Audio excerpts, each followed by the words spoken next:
மீண்டும் தெரிவிக்கிறோம். தேர் இருக்கும்போது கிரௌடு ஜாஸ்தி ஆகுங்க. தயவு செஞ்சு அந்த தேருக்கு வழிவிட்டு நெரிசல் ஏற்படாதவங்க தள்ளிங்களா. எல்லாமே படிச்சவங்களா இருக்கீங்க, பிடிச்சி தள்ளுறவங்க வச்சுக்காதீங்க. அந்த தேர் இருக்கும்போது ரெண்டு பக்கத்துமே கூட்டம் அதிகமா இருக்கும். அதனால நெரிசல் ஏற்படும். நெரிசல் ஏற்படும் போது அந்த நெரிசலை திருடர்கள் தன்னை சாதமா பயன்படுத்திக்கலாம். புரியுதுங்களா? தேர் இருக்கும்போது அந்த தேர்ல அவனும் சாமி கும்பிடுற மாதிரியே தள்ளுவான். நல்லா புரிஞ்சுங்களா? அது சாமி கும்பிட்டு தான் வந்திருக்க மாட்டான். நம்மளுக்கு எப்படா அந்த கூட்டம் தள்ளுறதுக்கான சான்ஸ் வரும் பார்த்துக்கிட்டு இருப்பான். மீண்டும் மீண்டும் தெளிவுபடுத்திக் கொள்கிறோம். அந்த வெள்ளி ரதத்தை இருக்கும்போது கூட்டம் அதிகமாகும், பிரச்சனை ஜாஸ்தியாகும். அப்ப என்ன பண்ணுவாங்க, தள்ளுமுறை ஏற்படும். அப்படிங்கும்போது அந்த திருடர்கள் அந்த கூட்டத்தை தான் காலமா பயன்படுத்தி விடுவாங்க. நீங்க எல்லாரும் என்ன பண்ணுவாங்க, கூட்டம் தானே அப்படின்னு சொல்லிட்டு முன்னெடுத்து போவீங்க. அப்ப யாரு என்ன தள்ளுறான்னு தெரியாது, யாரு இடிக்கிறான்னு தெரியாது. நீங்க எல்லாருமே காலில் அன்பர் என்பவர்க்கே கணம் தரும் பூங்குழலாள் அங்க வரைக்கும் சாமி வரத்தான் போகுது. அதனால கிட்டத்தட்ட எந்த கிட்டத்துல போகணும்னு சொல்லி தள்ளிக்கிட்டு போகாதீங்க. அந்த பொதுமக்கள் உங்களுக்கு காசு பண்ணும்போது இருக்கிறாங்க அப்படின்னா உங்க நிறைய கொஞ்சம் பத்திரமா பார்க்கணும்னு அர்த்தம். முக்கண்ணியை தொழுவார்க்கு ஒரு தீங்கில்லையே. பாருங்க, நாங்க நல்ல தெளிவு சொல்லிட்டோம். இந்த கட்டப்பையில பொருளை வைக்காதீங்க, செல்போனை பரிசுல வைக்காதீங்க, இதெல்லாம் கையில கொடுத்துருங்க. கட்டப்பையை எப்படியாவது குணாந்துருங்கன்னா சுருட்டி கையில சேர்த்து கொடுத்துருங்க.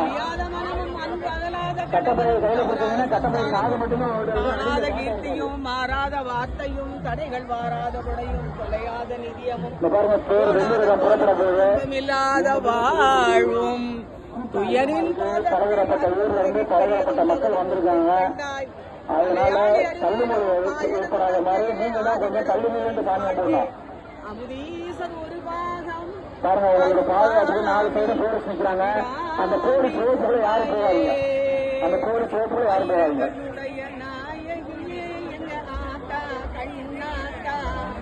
ஆயிரங்கண்ணுடைய நாயகியே எங்கள் ஆத்தா கண்ணாத்தா, கலியாட்ட கண்ணாத்தா, கலியாட்ட கண்ணாத்தா. வெள்ளிரவு தங்கராகம் அத்தனையும் பார்த்து ஆடி ஆடி வருவாளை எங்கள் அற்புதமான காவல் தெய்வம் கண்ணாத்தா. சுற்றியுள்ள தெய்வங்கள் சூழ்ந்திருக்க எங்கள் கம்பல் துயிலும் கண்ணாத்தா. 1000 செவ்வாய் பொங்கல் காண்பவளே கண்ணாத்தா, கலியாட்ட கண்ணாத்தா, எங்கள் காவல் தெய்வம் கண்ணாத்தா. புலம்பியதை கேட்டு உடனே நடத்திடுவாள், புலம்பியதை கேட்டு உடனே நடத்திடுவாள்.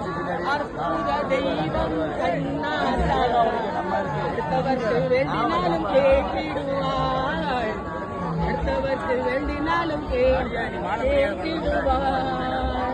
நகரத்தார் பால் குடம் ஏற்றிடுவாள், நாட்டாரும் சூழ்ந்திருக்க அற்புதமான தெய்வம் எங்கள் களியாட்ட கண்ணாத்தா, களியாட்ட கண்ணாத்தா.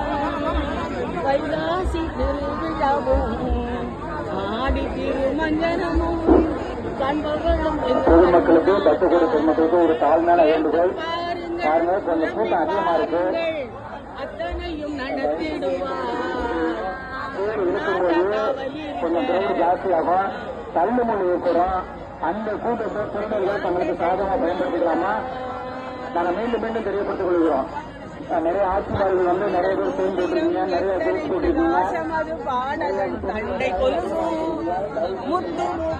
கூட்டம் அதிகமா தலைமைமொழி ஏற்படாத இடத்துல நல்ல பையன் நின்று சாமி விடுங்க. இந்த இடத்துல கூட்டம் அதிகமா இருக்கிறதுல ஒரு தள்ளி போய் நின்று சாமி விடுங்க, ஒன்றும் பிரச்சனை இல்லை. நாங்க ஏன் சொல்றோம் அப்படின்னா உங்களோட நல்லதுக்கு தான் சொல்றோம். ஏன்னா பேர்களுக்கு வந்து என்ன பண்ணுவாங்க, கூட்டம் அதிகமாகும். அதான் வெள்ளிரகத்தை இருக்கும்போது அந்த கூட்டம் அதிகமாகும், தள்ளுமுறை ஏற்படும். அப்ப அந்த தள்ளுமுறை என்ன பண்ணுவாங்க, பேர்கள் தங்களுக்கு சாதகமா பயன்படுத்திக்குவாங்க. அவனுக்கு பேருந்து இருக்கிற மாதிரி கூட்டம் கூட்டத்தில் வெளியில ஏறுற மாதிரி வெளியில வருவான். அதனால அவங்க நல்லது தான் சொல்றோம். அந்த போலீஸ் ரோடு போட்டாங்கன்னா போலீஸ் ரோடு போட்ட இடத்துக்கு உள்ள போவாதீங்க.